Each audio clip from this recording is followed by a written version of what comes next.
सुप्रभात सभी को। आज आपका चैप्टर है हिंदी में व्याकरण, आपको पढ़ाया जाएगा संज्ञा। क्या संज्ञा? संज्ञा किसे कहा जाता है?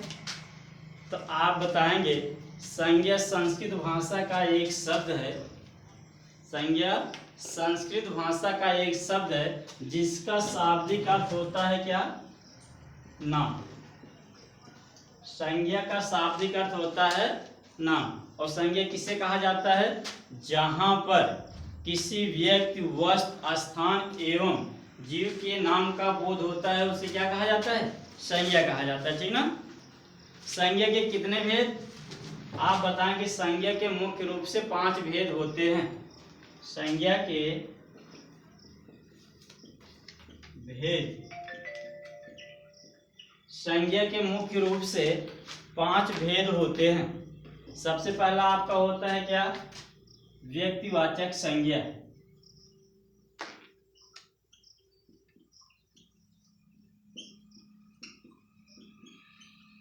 दूसरा है आपका जातिवाचक संज्ञा।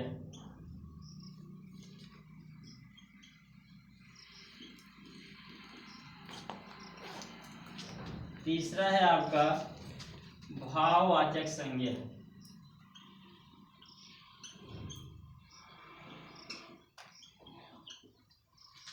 चौथा आपका है समूहवाचक संज्ञा।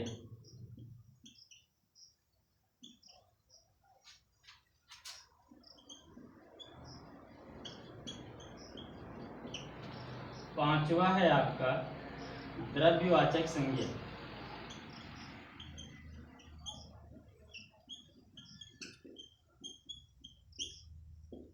ठीक, आपको बताया गया संज्ञा संस्कृत भाषा का एक शब्द है जिसका शाब्दिक अर्थ होता है नाम। नाम को आधार बनाकर संज्ञा को 5 भागों में बांटा गया है। और संज्ञा किसे कहा जाता है? जहां पर किसी व्यक्ति, वस्तु, स्थान एवं जीव के नाम का बोध होता है उसे क्या कहा जाता है? उसे संज्ञा कहा जाता है। संज्ञा के मुख्य रूप से 5 भेद होते हैं। पांचों में सबसे पहला आपका है क्या? व्यक्तिवाचक संज्ञा। दूसरा है जातिवाचक संज्ञा। तीसरा है आपका भाववाचक संज्ञा। चौथा है आपका समूहवाचक संज्ञा। और पांचवा है क्या? आपका द्रव्यवाचक संज्ञा। ठीक, जैसे आपसे कोई पूछ ले पुस्तक में कौन सी संज्ञा है, पुस्तक में कौन सी संज्ञा है, तो आप लोग क्या बताएंगे? पुस्तक में कौन सी संज्ञा है? तो आप बताएंगे पुस्तक में जातिवाचक संज्ञा है। कैसे? पुस्तक कहने से क्या होता है? संपूर्णता का बोध होता है, किसी एक पुस्तक का बोध नहीं होता है। पुस्तक कहने से जितनी आपकी पुस्तकें हैं सब इसके अंतर्गत आ जाती हैं। ठीक, जैसे कहा जाए रामायण, रामायण कहने से क्या होता है? केवल रामायण का बोध होता है। और जबकि पुस्तक कहने से क्या होता है? संपूर्णता का बोध होता है। जितनी पुस्तकें हैं सब आपकी क्या इस पुस्तक के अंतर्गत आ जाते हैं। ठीक ना? तो पुस्तक क्या हो जाता है? आपका जातिवाचक संज्ञा हो जाती है। ठीक, सबसे पहले आपका है क्या? व्यक्तिवाचक संज्ञा। अब आपसे कोई पूछे कि व्यक्तिवाचक संज्ञा किसे कहा जाता है तो आप क्या बताएंगे?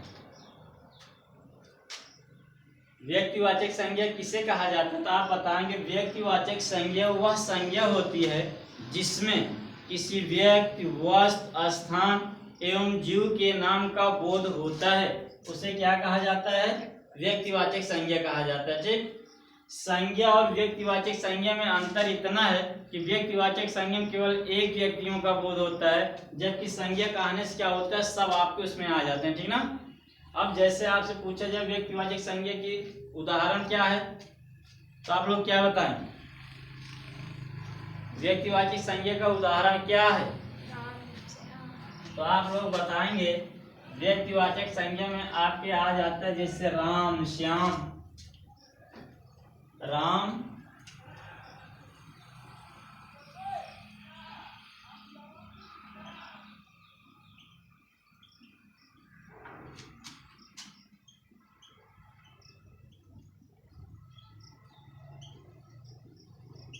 राम, श्याम, कादीपुर, ठीक, गोमती,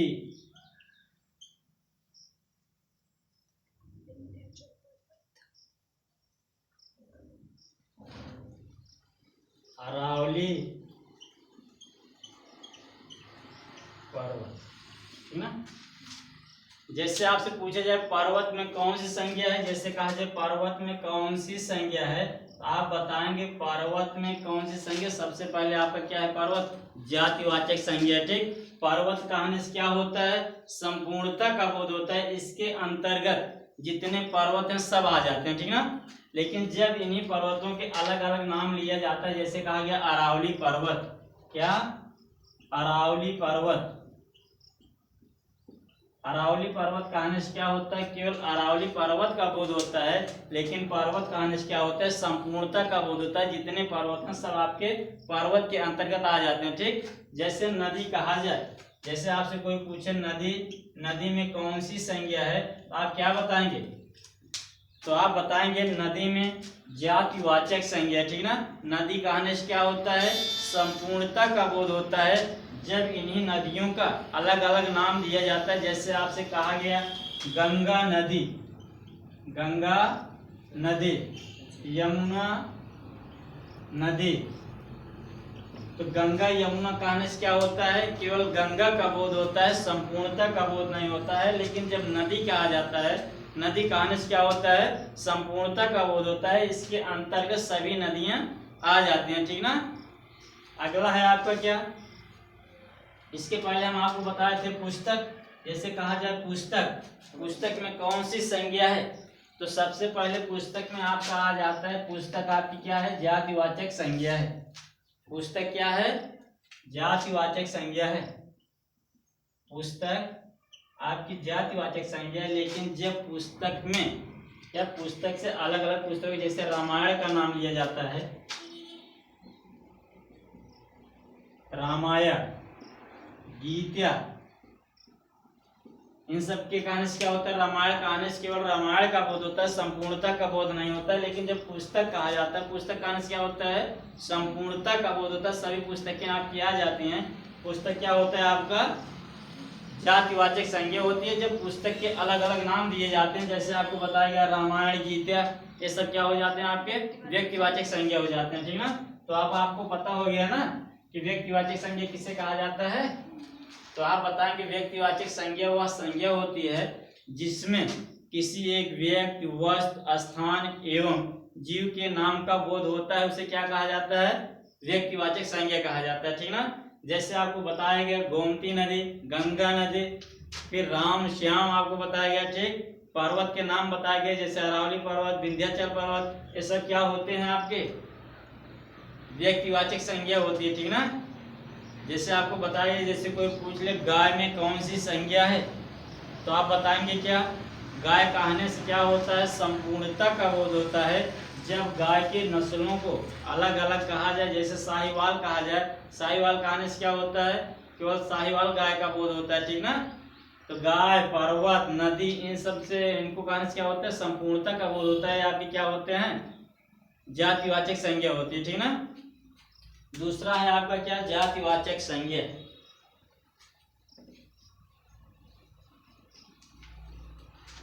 दूसरा है आपका जातिवाचक संज्ञा।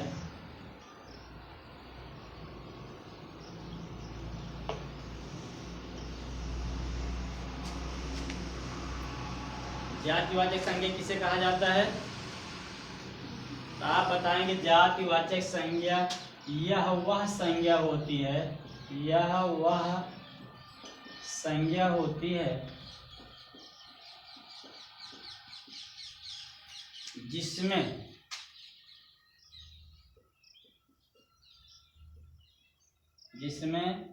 संपूर्णता, जिसमें संपूर्णता का बोध होता है, उसे जातिवाचक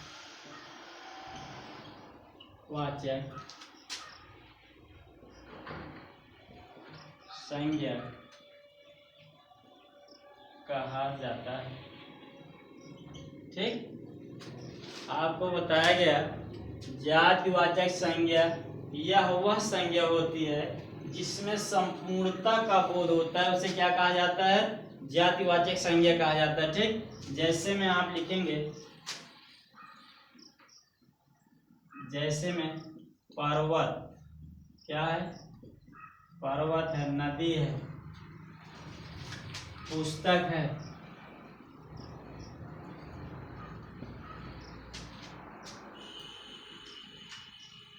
पर्वत है, नदी है, पुस्तक है, गाय है,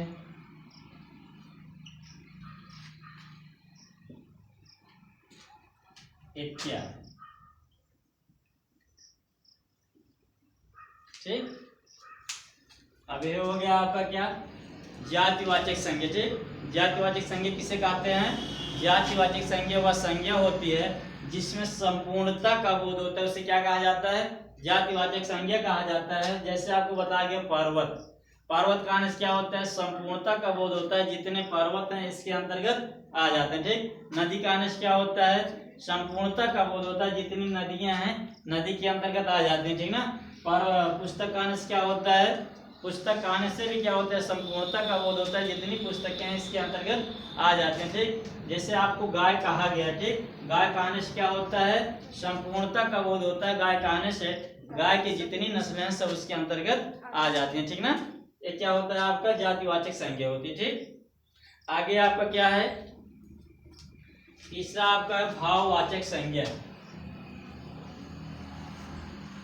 तीसरा है आपका भाववाचक संज्ञा।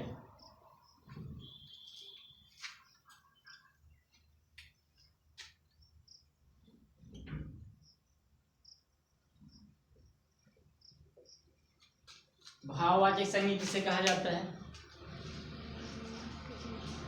तो आप बताएंगे भाववाचक संज्ञा वह संज्ञा होती है जिसमें किसी व्यक्ति या वस्तु के क्या भाव प्रकट होते हैं, गुण दोष प्रकट होते हैं, उसे क्या कहा जाता है? भाववाचक संज्ञा कहा जाता है। ठीक, भाववाचक संज्ञा यह वह संज्ञा होती है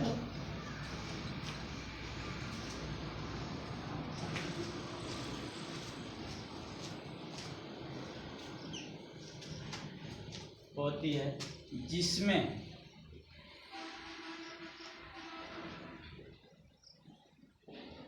किसी व्यक्ति या वस्तु के स्वभाव, गुण, दोष आदि प्रकट होते हैं,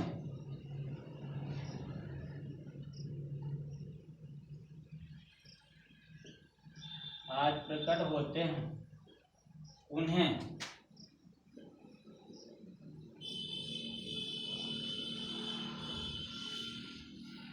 भाववाचक संज्ञा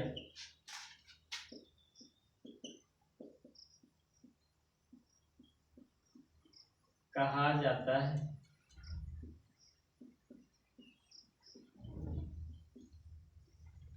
ठीक, बताएगा भाववाचक संज्ञा यह वह संज्ञा होती है जिसमें किसी व्यक्ति या वस्तु के स्वभाव, गुण, दोष आदि लक्षित होते हैं या प्रकट होते हैं, उन्हें क्या कहा जाता है? भाववाचक संज्ञा कहा जाता है। ठीक, भाववाचक संज्ञा आपकी संज्ञा सर्वनाम और विशेषण के शब्दों से बनती है। ठीक, जैसे में है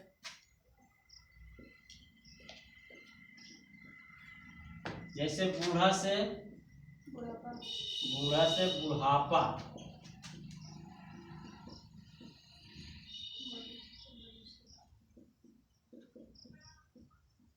बूढ़ा से बुढ़ापा, अपना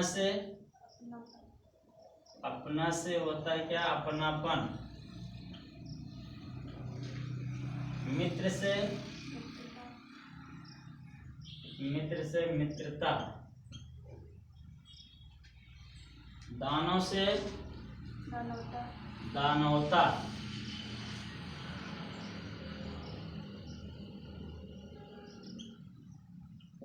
दुष्ट से दुष्टता, ठीक ना।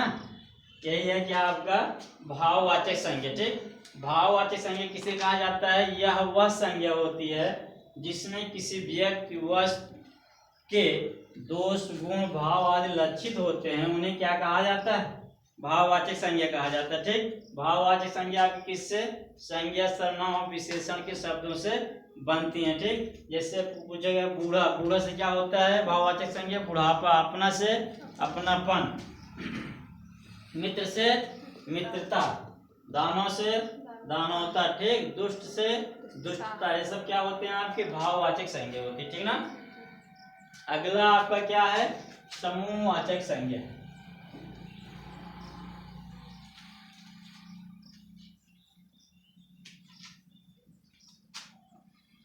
चौथा है आपका समूहवाचक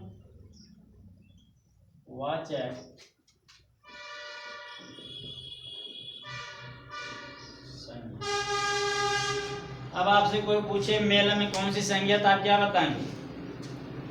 मेला किसका समूह होता है? व्यक्तियों का समूह होता है ना। जैसे सेना है, सेना में कौन सी संज्ञा? आपकी समूहवाचक संज्ञा। ठीक, तो समूहवाचक संज्ञा किसे कहा जाता है? आप बताएंगे समूहवाचक संज्ञा वह संज्ञा होती है जिसमें किसी व्यक्ति या वस्तु के समूह का बोध होता है, उसे क्या कहा जाता है?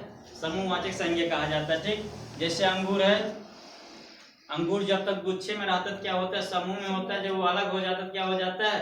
व्यक्तिवाचक संज्ञा हो जाती है। ठीक ना। जैसे बीड़ी का बंडल है, बंडल का आने से क्या होता है? संपूर्णता का बोध होता है, समूह का बोध होता है। ठीक, बंडल का आने से उसमें कई क्या होते हैं? मतलब किसी भी चीज का बंडल होता है उसमें कई होते हैं। ठीक, ये सब क्या होते हैं? आपके समूहवाचक संज्ञा होता है। ठीक ना। समूहवाचक संज्ञा किसे कहते हैं? समूहवाचक संज्ञा वह संज्ञा होती है, समूहवाचक संज्ञा वह संज्ञा होती है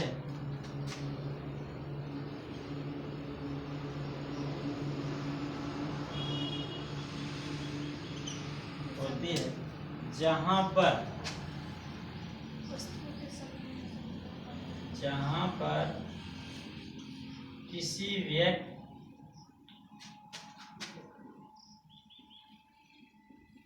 व्यक्ति या वस्तु के समूह का बोध होता है, समूह का बोध होता है, उसे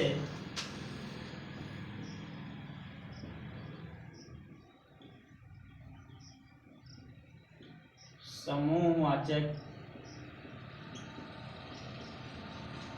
संज्ञा कहते हैं।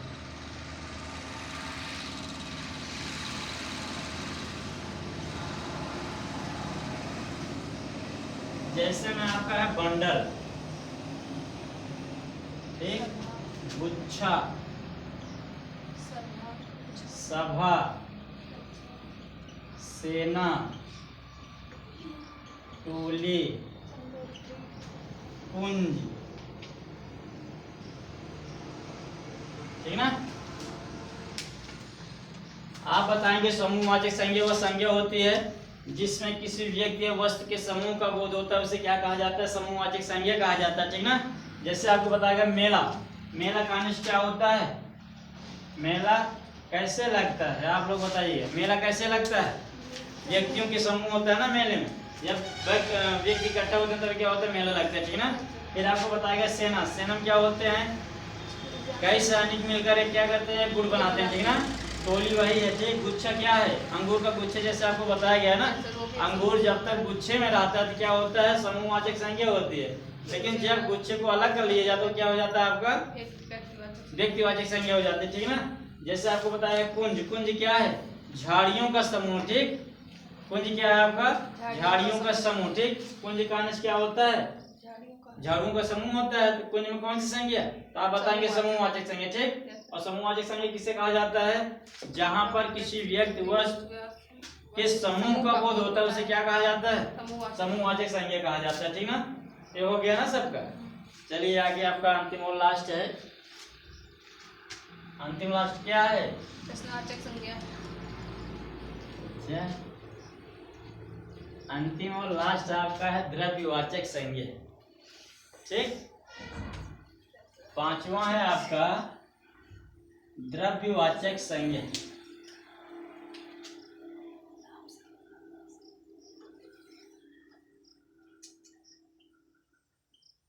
द्रव्यवाचक संज्ञा। संज्ञा, ठीक। द्रव्यवाचक संज्ञा किसे कहा जाता है? तो आप लोग बताएंगे द्रव्यवाचक संज्ञा वह संज्ञा होती है जिसमें किसी वस्तु के नाप तौल की वस्तु का बोध होता है, ठीक ना। समूह द्रव्यवाचक संज्ञा वह संज्ञा होती है जिसमें किसी नाप तौल की वस्तु का बोध होता है, उसे क्या कहा जाता है? समूह द्रव्यवाचक संज्ञा कहा जाता है, ठीक। जैसे तांबा, पीतल, लोहा, ठोस, द्रव और गैस, गैस, ठीक ना।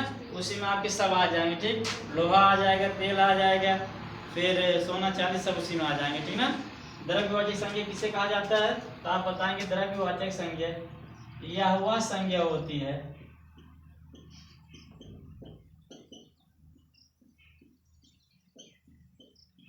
यह वह संज्ञा होती है जिसमें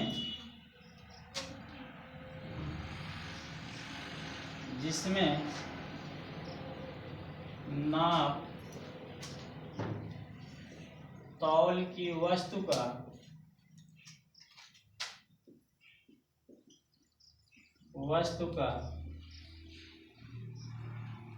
नाप तौल की वस्तु का बोध होता है। नाप तौल की वस्तु का बोध होता है उसे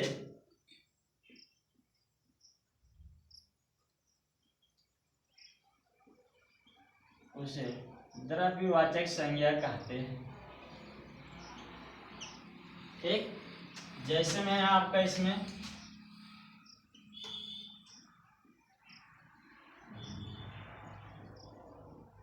ठोस, द्रव,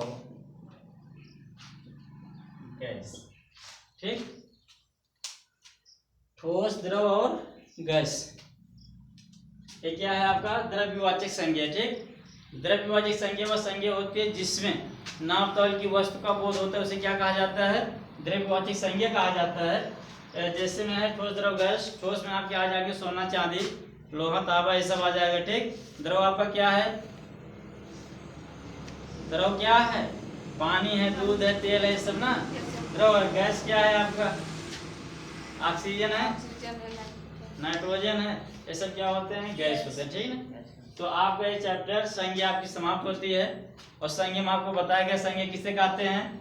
संज्ञा संस्कृत भाषा का एक शब्द है जिसका शाब्दिक अर्थ होता है नाम।